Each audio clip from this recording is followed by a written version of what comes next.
Hi everyone, I am so excited to have you here with me as I continue sharing my experience in Canada so far, relocating from Ghana, the gateway to Africa.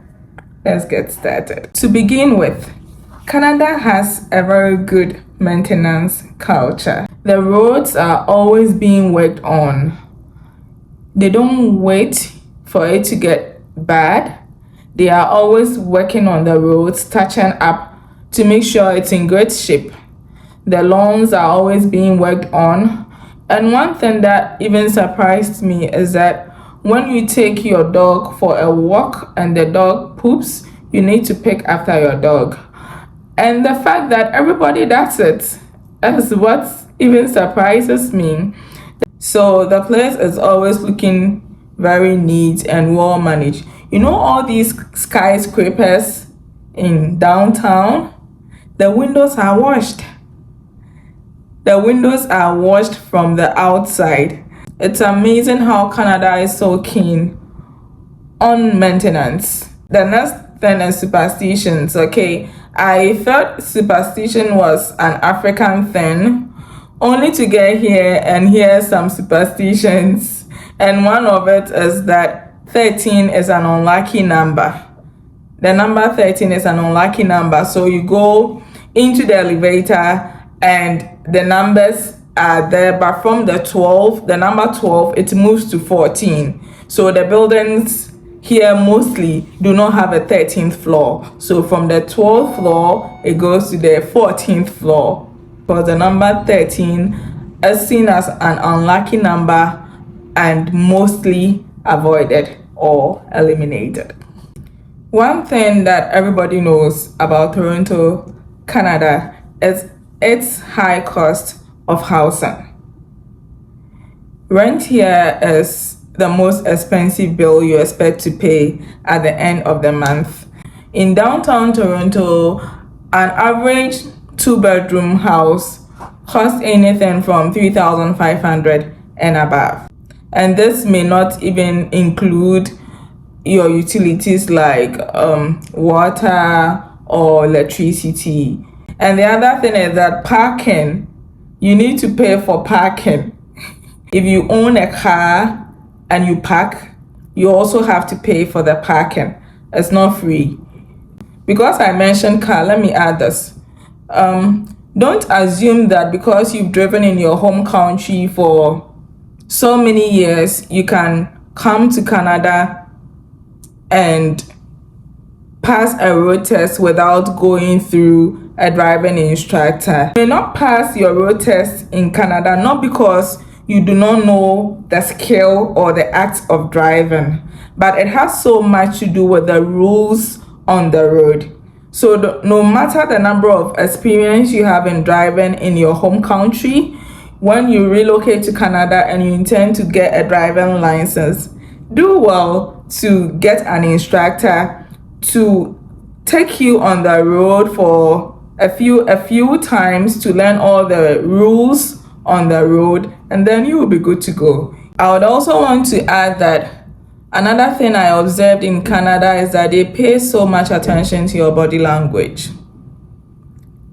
So as you are having a conversation, even in the doctor's office, the doctor is not just listening to what you are saying, but they are also watching you so much to pick cues from your body language.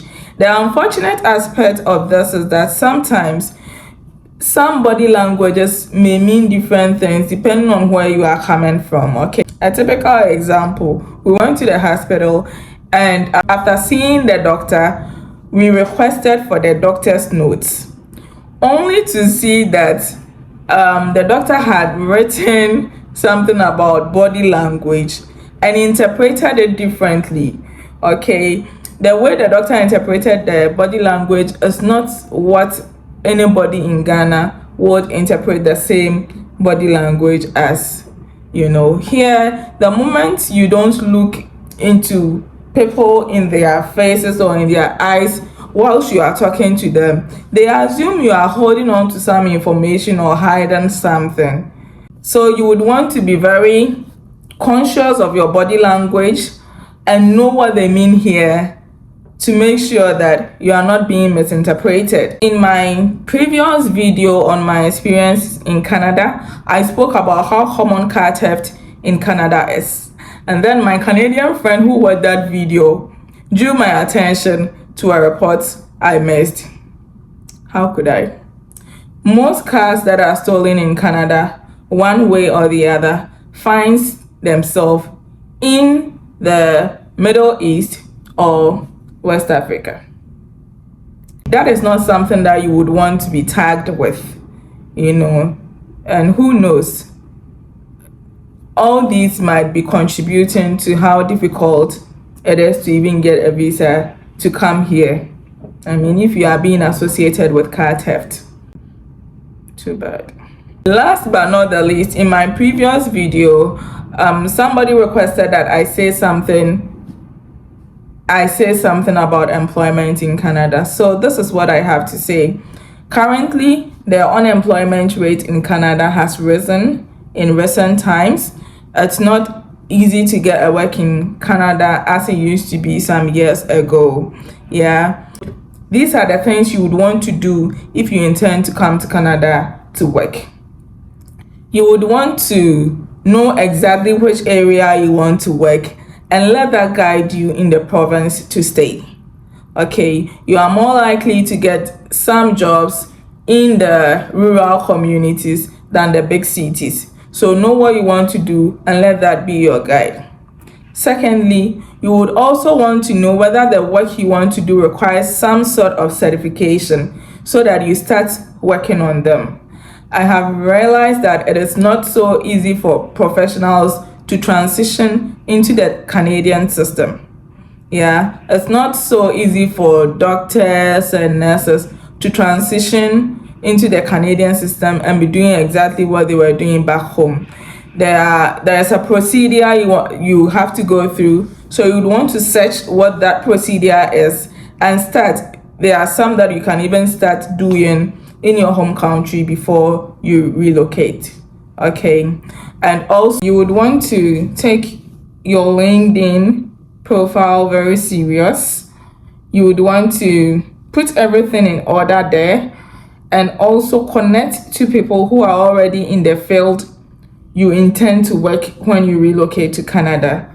Okay, so you start building the relationship from there. Okay, because one thing I've also noticed is that Canada likes to employ so much with the referral system. Okay, so you start working with that in mind. You build your relationship and try to get people to refer you based on the interactions you have and then the skills you outline on your LinkedIn profile. So you would want to take your LinkedIn profile seriously once you are looking at relocating to Canada to work.